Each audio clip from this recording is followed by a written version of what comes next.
ചെറിയൊരു ഇടവേളയ്ക്ക് ശേഷം വേടൻ തട്ടിൽ കയറിയിട്ടുണ്ട്. ഇടുക്കിയെ കിടുകിട വിറപ്പിച്ചുകൊണ്ട് കേരളക്കര കാത്തിരുന്ന ആ ഒരു ദിവസം കാക്കിപ്പടകൾക്കിടയിൽ അവൻ അഴിഞ്ഞാടി.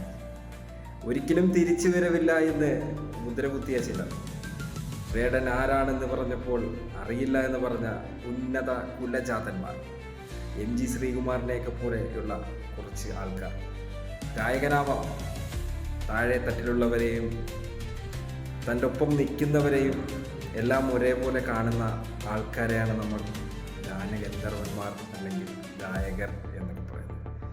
ദൈവം കൊടുത്ത കഴിവ് അത് ജാതിയോ മതമോ ഉയർന്നവനോ താഴ്ന്നവനോ എന്ന് നോക്കിയിട്ടല്ല കൊടുത്തു.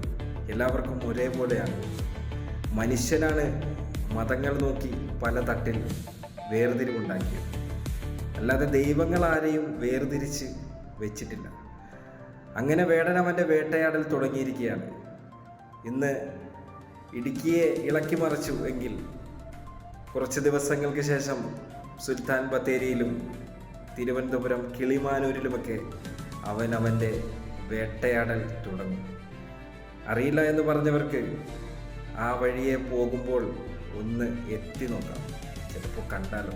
നാളെ അറിയില്ലെന്ന് പറയാതിരിക്കാൻ വേണ്ടിയിട്ട്.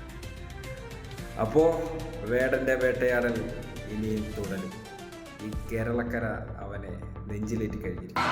ഒരു കുട്ടിയാണ്